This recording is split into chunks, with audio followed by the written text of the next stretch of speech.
కృపగల దేవుడు మన ప్రభువైన యేసయ్య పరిశుద్ధ నామములో కూడి వచ్చిన మీ అందరికీ నా హృదయపూర్వకమైన వందనాలు తెలియజేస్తున్నాను. కొద్దిసేపు దేవుని మాటలు విందాం. పరిశుద్ధ గ్రంథము నుండి నిర్గమకాండము 2వ అధ్యాయము 4వ వచనాన్ని చదువుకుందాం.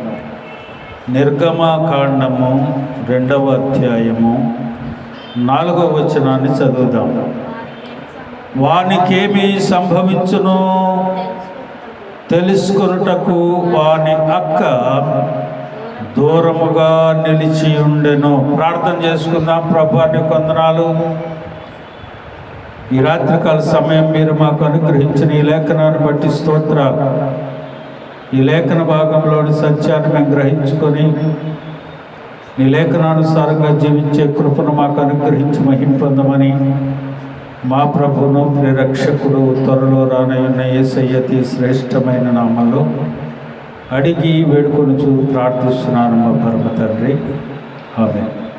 ప్రియమైన దేవుని బిడ్డలారా, ఈ రాత్రికాల సమయం దేవుని వాక్యాన్ని వింటున్న మనం ఇక్కడ మనం చదువుకున్న వాక్య భాగంలో వానికేమి సంభవించునో తెలుసుకొనుటకు వాని అక్క దూరముగా నిలుచుని ఉండెను. ఇక్కడ వానికేమి సంభవించునో అనే వ్యక్తి ఏమో మోషే, దూరముగా నిలుచుండి అబ్జర్వ్ చేసే ఆమె ఏమో మిరియాము.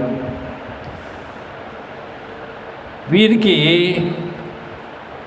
అమ్రాము యోకేబేదు అనే భార్యాభర్తలు. వారికి అహరోను, మోషే, మిరియాము వీరు ముగ్గురు బిడ్డలు. ప్రియమైన దేవుని బిడ్డలారా, ఐగుప్తులో మగపిల్లలు పుడితే చంపేయమని ఆజ్ఞ ఉంది. ఈ యోకేబేదు 3 నెలలు ఎలాగోలాగా పిల్లడిని దాచింది, కానీ ఇక దాచలేకపోయింది. దాచలేక ఒక జమ్ము పెట్టి ఒకటి తయారు చేసి దానికి కీలు పూసి ఆ పెట్టెలో పిల్లోడిని పెట్టేసి మూతేసి నైన్లదిలో వదిలేసింది. ఈ వదిలేసిన ఈ పిల్లోడిని తన అక్క తన తమ్ముడిని ఎంతగా ప్రేమించిందో చూడండి. ఒక చిన్న పిల్ల తన తమ్ముడిని తన తల్లి జమ్ము పెట్టెలో పెట్టి వదిలేస్తే ఆ నైలు నది వెంబడి ఆ పెట్టె వెనకాల వెళ్తా ఉంది. ప్రియమైన దేవుని బిడ్డలారా, మిరియాము గురించి మనం చాలా విషయాలు నేర్చుకోవచ్చు. మిరియాము అనే పేరుకి సాహసవంతురాలు అనే అర్థం వస్తుంది. ఈ పిల్ల చూడండి, తల్లి అబ్జర్వ్ చేయట్లేదు, కానీ పిల్ల మాత్రం తన సహోదరుని ప్రేమించి వాడికి ఏం సంభవిస్తుందో అని కనిపెడతా వాళ్ళ నైలు నది వెనక పెట్టి వెనకాల వెళతాం. ఎంత ప్రేమ కదండి. ప్రియమైన దేవుని బిడ్డలారా, దేవుని వాక్యం అంటే ఉంది కదా, సహోదర ప్రేమ నిలవరముగా నిలవనీయుడి అని దేవుని వాక్యం అంటూ ఉంది. సహోదరుని ప్రేమించాలని దేవుని వాక్యం చెబుతూ ఉంది. సహోదరులను ప్రేమించాలి. హెబ్రీ పత్రిక 13:1 సహోదర ప్రేమ నిలవరముగా ఉండనీయుడి. సహోదర ప్రేమ ఎప్పటి వరకు ఈ సహోదర ప్రేమ ఉంటుందో తెలుసా? నువ్వు లేదే, మా తమ్ముడు లేదే నేను ఉండలేను, మా అన్నయ్య లేదే నేను ఉండలేను, మా అక్క లేదే నేను ఉండలేను, మా చెల్లి లేదే ఉండలేను అన్నవాళ్ళు ఎవరికి వారు వివాహాలు జరిగేంత వరకే. తర్వాత ఆ ప్రేమలు ఎట్టిపోతాయో తెలియదు. ఒకరు ఈర్ష్య ద్వేషాలు పెంచుకొని ఈనాడు ఆ సహోదర ప్రేమలు ఎక్కడ కనిపించటం లేదు. ఎవరికి వారే ఆస్తుల కోసం తగాదాలు, ఇళ్ల కోసం తగాదాలు, సరిహద్దుల కోసం తగాదాలు, లేనిపోయినవన్నిటిని పెట్టుకొని ఎక్కడ లేని గొడవలు కుటుంబాలలో బయలుదేరుతూ ఉన్నాయి. పైకి మాత్రం ఎంతో ప్రేమను నటిస్తారు, పైకి మాత్రం ఎంతో ప్రేమ ఉన్నట్టుగా వలకబోస్తూ ఉంటారు. సహోదరులను ప్రేమించే తత్వం ఈ దినాలలో మనకు కనిపించటం లేదు. ప్రేమైన దేవుని బిడ్డలారా, సహోదరుల కోసమే ఆ మధ్యకాలంలో విజయవాడలోనే సొంత అన్నయ్య కూతుర్ని ఒక తమ్ముడు దాదాపు 10 సంవత్సరాలు 11 సంవత్సరాలు ఒక పిల్ల మన ఇనుము బాయిల్ చేస్తారు కదా, ఇనుము నిప్పుల్లో పెట్టి బాయిల్ చేస్తారు. ఈ పిల్లని తీసుకెళ్ళి ఆ బాయిల్ కలర్లో పడేశారు. ఎంత దారుణం చూడండి. ఆస్తుల కోసం, డబ్బు కోసం, తగాదాల కోసం, ఇళ్ల కోసం, పొలాల కోసం దేవుని వాక్యం అంటా ఉంది, సహోదర ప్రేమ నిలవరముగా ఉండనీయుడి. ప్రేమైన దేవుని బిడ్డలారా, ఈ మిరియాము తన సహోదరుని ఎంతగా ప్రేమిస్తూ ఉందో చూడండి. 430 సంవత్సరాల బానిసత్వ జీవితంలో మగ్గిపోతున్న ఇశ్రాయేలు ప్రజలను మోషే నాయకత్వంలో తీసుకొచ్చారని మనం అనుకుంటుంటాం. కానీ దేవుడు ఒక మాట అంటాడు చూడండి. మీకా గ్రంథము 6వ అధ్యాయము 4వ వచనం. మీకా గ్రంథము 6వ అధ్యాయము 4వ వచనాన్ని చూడండి ఒకసారి. ఐగుప్తు దేశంలో నుండి నేను రప్పించి తిని, దాస్య గృహంలో నుండి మిమ్ము విమోచించి తిని, మిమ్మను నడిపించుటకై. జనరల్గా మనం ఏమనుకుంటాం, మోషే నాయకత్వంలో తీసుకొచ్చాడని అనుకుంటాం కదా. వాక్యం అంటా ఉంది చూడండి, మిమ్మను నడిపించుటకై ఎవరిని ఏర్పాటు చేశాడట దేవుడు? మోషేను, అహరోనును, మిరియాములను పంపించి తిని. హల్లెలూయా చెప్పండి, హల్లెలూయా. ఈమె కూడా ఉంది ఆ నాయకత్వంలో. ఈమె అన్నయ్య కాదు, ఈమె కూడా ఉంది. అన్న ఉన్నాడు, తమ్ముడు ఉన్నాడు, సహోదరులు కలిసి అమ్మ వారితో కనాను యాత్రలో పాల్గొంది. చూడండి ఎంత అద్భుతకరమైన విషయం అండి. కనాను యాత్రలో ఈమె పాత్ర కూడా ఉంది. ఎంతగా ఉంది అని అంటే చూడండి, నిర్గమకాండము 15వ అధ్యాయము 20వ వచనాన్ని తీయండి ఒకసారి. నిర్గమకాండము 15వ అధ్యాయము 20వ వచనం.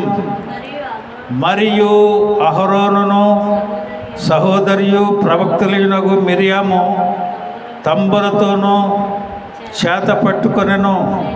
స్త్రీలందరూ తంబురతోనూ నాట్యములతోనూ ఆమెను వెంబడించవెళ్ళిరి. హల్లెలూయా చెప్పండి, హల్లెలూయా. వీళ్ళే సహోదరులేమో దేవుని సన్నిధిలో నాయకత్వం చేసి ప్రజలను నడిపిస్తూ ఉంటే, ఏమేమో స్త్రీలందరినీ పోగు చేసుకొని తంబురాలు తీసుకొని చక్కగా గానాలు చేస్తూ ఏమంటుంది అక్కడ? ఏమో ప్రవక్తి అంట, ప్రవచించేదట. చూడండి ఎంత సహకారిగా తన సహోదరులకు ఉంటా ఉందో ఈమె. అందరితో కలిసి, అందరినీ కలిసి పోగు చేసుకొని స్త్రీలందరినీ దేవుణ్ణి స్తుతిస్తూ గాన ప్రతిగానాలు చేయటానికి స్త్రీలను పోగు చేసుకున్నట్టుగా మనం చూస్తాం. నాట్యములతోనూ ఆమెను వెంబడి వెళతా ఉన్నారట స్త్రీలందరూ. ప్రియమైన దేవుని బిడ్డలారా, ఈ దినం కుటుంబాలలో సహోదరులు కుటుంబాలను నడిపిస్తూ ఉంటే, కుటుంబాలలో మనం చేయవలసిన పని ఏమిటి? కుటుంబాలు, ఆ సహోదరుల కుటుంబాలను గురించి లేదా వారి నాయకత్వాలను గురించి మనం చేయవలసిన పని ఏమిటి? ప్రార్థించటం, వారి యోగక్షేమాల కోసం ప్రభు సన్నిధిలో ప్రార్థించటం, దేవుని స్తుతించటం, గాన ప్రతిగానాలు చేయటం.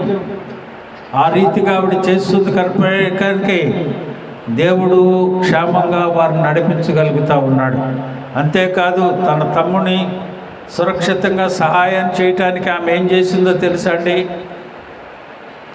ఐగుప్తు యొక్క చూడండి, నిర్గమకాండము 2వ అధ్యాయం 7వ వచనం. అప్పుడు వాని అక్క ఫరో కుమార్తె, నీ కొరకు ఈ పిల్లవాడిని పెంచుటకు నేను వెళ్ళి హెబ్రీ స్త్రీలలో ఒకదాన్ని తీసుకుని వస్తున్నా. నేను మోషే చిన్నపిల్లడుగా ఉన్నప్పుడు నైల్ నదిలో వదిలినప్పుడు అక్కడ ఆ రాణి వచ్చింది. ఆ వస్తే ఆమె దగ్గరికి ఫరో కుమార్తె వచ్చింది, అక్కడ స్నానం చేయటానికి వచ్చింది. ఈ పెట్టెను చూసి పిల్లోడు తీసింది, సుందరంగా ఉన్నాడు, చక్కగా ఉన్నాడు. ఏమో వెంటనే భయపడకుండా ఆ రాణి దగ్గరికి వెళ్ళి ఆమె దగ్గరికి వెళ్ళి చెప్తా ఉంది, ఈ పిల్లోడిని పెంచడానికి ఎబ్రీ స్త్రీలో ఒక దాన్ని నేను తీసుకొని రానా ఊర్లోకి వెళ్ళి అని అంటారు. తీసుకొని రా అంటే ఎంత గొప్ప తెలివి ఆ పిల్లకి అనుగ్రహించాడు దేవుడు. చూడండి, తన తల్లినే తన కుమారుని పెంచుకోవటానికి తీసుకొని వచ్చింది, పాలిచ్చి పెంచడానికి. దేవుని యొక్క ప్రణాళిక, దేవుని యొక్క సంకల్పము, దేవుని యొక్క చిత్తము నెరవేర్చడానికి ఆ బిడ్డ ఒక సహాయకురాలుగా ఆ పాత్రను పోషించగలిగింది. అంతేకాదు చూడండి, అది దాదిగా తన తల్లిని సిద్ధపరిచింది. నిర్గమాకాండం 8వ అధ్యాయం. అందుకు ఫరో కుమార్తె వెళ్ళమని చెప్పగా ఆ చిన్నది వెళ్ళి ఆ బిడ్డ తల్లిని పిలుచుకొని వచ్చింది, తన తల్లినే తీసుకొని వచ్చింది. అంతేకాకుండా మిరియాము వారితో కూడా 15వ అధ్యాయం 21వ వచనం చదువు. నిర్గమాకాండము 15వ అధ్యాయము 21వ వచనం. మిరియాము వారితో కలిసి ఇట్లు పల్లవి ఎత్తి పాడెను, యెహోవాను గానము చేయుడి, ఆయన మిగుల అతిశయించి జయించను, గుర్రములను రౌతులను సముద్రములోని ఆయన పడదోసెను. గాన ప్రతిగానం. దేవుడు ఇశ్రాయేలు ప్రజల పట్ల జరిగించిన కార్యాలను గురించి గాన ప్రతిగానాలు చేస్తూ ఉంది. ప్రియమైన దేవుని బిడ్డలారా, ఈ రాత్రికాల సమయం దేవుని వాక్యాన్ని వింటున్న మనం ఏ రీతిగా ఉన్నాం? సహోదర ప్రేమ నిలవరంగా మనలో ఉంటూ ఉందా? దేవుని యొక్క చిత్తాన్ని మనం నెరవేర్చే వారిలాగా ఉంటున్నామా? దేవుని చిత్తానికి లోబడి జీవిస్తూ ఉన్నామా? ధైర్యం కలిగి దేవుని చిత్తాన్ని నెరవేర్చడానికి తెగింపు కలిగిన వ్యక్తులుగా ఉంటా ఉన్నామా? మిరియాము అలాగే చేసింది.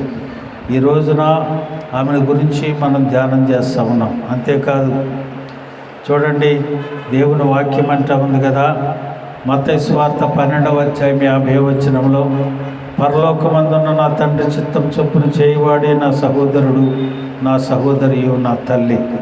చూడండి, దేవుని చిత్తాన్ని జరిగించేవాడు ఆయనకి సహోదరుడిగా తల్లిగా ఉంటారు అని.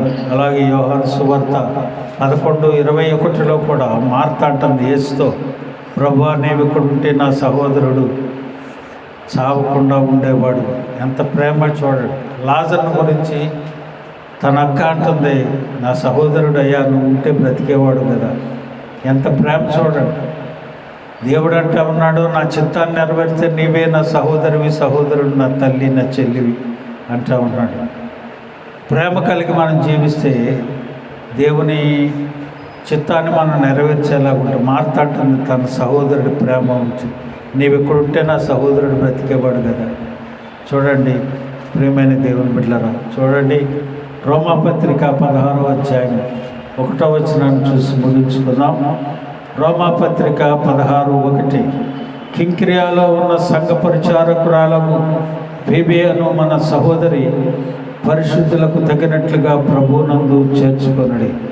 ఒక సహోదరు ఏందంట, ఆమె పేరు ఫీబే. ఏమంటున్నాడు? ఆమె పేరేంటంట?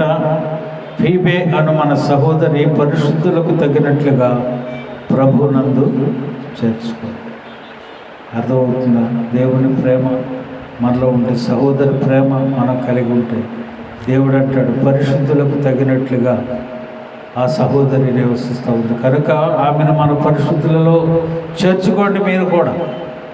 ప్రియమైన దేవుని బిడ్డలారా, అలాగున సహోదర ప్రేమ కలిగి మనం కూడా జీవించినట్లయితే, ఈనాడు మిరియామును గురించి ఏ రీతిగా మనం చెప్పుకుంటా ఉన్నాము. ప్రభు అంటా ఉన్నాడు, నీవు నా చిత్తాన్ని కానీ జరిగిస్తే నీవే నా సహోదరుడివి, నీవే నా సహోదరివి, నీవే నా తల్లివి, నీవే నా చెల్లివి. ఆయన చిత్తాన్ని జరిగించే వారిగా ఉండాలి, తెగింపు కలిగిన వ్యక్తులుగా ఉండాలి, ప్రభు చిత్తానికి లోబడి జీవించాలి, ఇతరులను ప్రేమించేవారుగా ఉండాలి. ప్రభు మనకు ఆ రీతిగా ఉంచి మనకు సహోదర ప్రేమ నిలవరముగా మనలో ఉంచి నడిపించి బలపరచునుగాక. తలవంచండి.